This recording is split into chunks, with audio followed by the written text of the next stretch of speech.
গলাটা লোক করো কামড়া যাইও হয়ে গেছে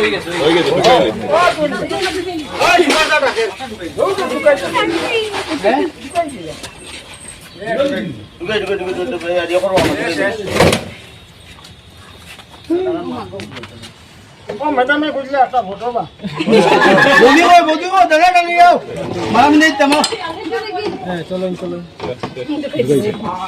সঙ্গীত বিদ্যালয়ের মানে নিয়ার বাই একটা স্পটে তো এরকম একটা স্কুলের একদম অ্যাডজেসেন্ট একটা গাছের মধ্যে একটা বড় পাইথন আসছিল, বার্মিস পাইথন।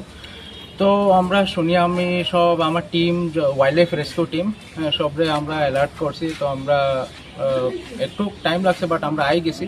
তারপরে কি আমরা প্ল্যানিং করছি এটা কীরমভাবে নামানি কীরম না, যে তো পাবলিকেরও কিছু না হয় এরও কিছু না হয়। বাকি তো বহুত আফটার লাইক 1 ঘন্টার অপারেশনের পরে এইটা আর কি মানে সাকসেসফুলি রেস্কিউ হয়েছে। এখন মানে এটার প্রজাতিটা হলো বার্মিস পাইথন, আর এটা আর কি ভারতের মধ্যে আর কি বন্যপ্রাণী আইনের আন্ডার সংরক্ষিত সাপ, এটা শিডিউল 2-তে আয়। হ্যাঁ, তো এটা মারা বা করা এটা ক্রাইম।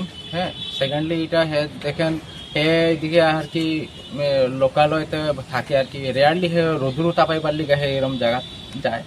তো এরকম টেনশনের কোনো কিছু বিষয় না, খালি আমরা ফোন করে দিয়েন। বাট কেউ যেন মানে পাবলিকের রিকোয়েস্ট যে কেউ যেন নিজের থেকে ট্রাই না করিও, কারণ এটা বহুত রিস্কি। কারণ বহুত মানুষের একটা বিশ্বাস যে পাইথন বিষাক্ত হয় না, অজগর বিষাক্ত হয় না, কিন্তু অজগরের মুখে এরকম দাঁত থাকে।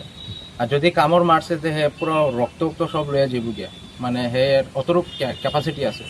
আর হের সবচেয়ে বড় শক্তি হলো হে পেঁচাই দেয়, পেঁচাই এমন ভাবে টাইটলি পেঁচাইবো যে হাড্ডি উড্ডি ভাঙি যেতে পারে, এইরকম ভাবে আর কি করবো।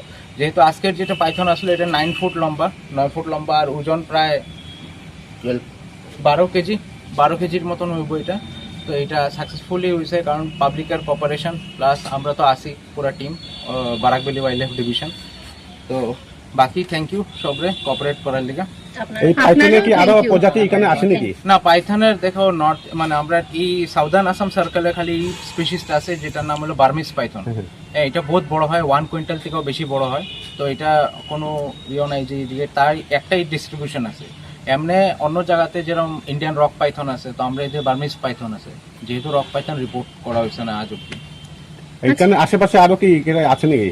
না, এটা তো আমি কিছু কইতে পারতাম না, কারণ দেখেন বহুত বড় ভাস্ট এরিয়া, যেরকম বইয়ের মধ্যে থাকে ভাস্ট সিলেবাস, তো এটার মধ্যে দেখো বহুত জায়গাতে এরকম জলাশয় আছে, আর এই সাপ জলাশয়ের সামনে থাকতে ভালো পায়।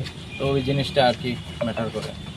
আর গরম দিন আইসে তো আমি সবরে কইমু যে আর কি ঘরের সাইডে রসুন জল এসব দিয়ে রাখবেন। ফেনাইলুনাইল দিতে যায় না, কারণ সাপ মারা যায় কিন্তু ফেনাইলুনাইল দিলে। ফেনাইলুনাইল দিতে যায় না, রসুন জল দিন, হে সেফলি হে ঢুকতোই না করে, হে উল্টা মানে ইউটার্ন লয়ে যাবো।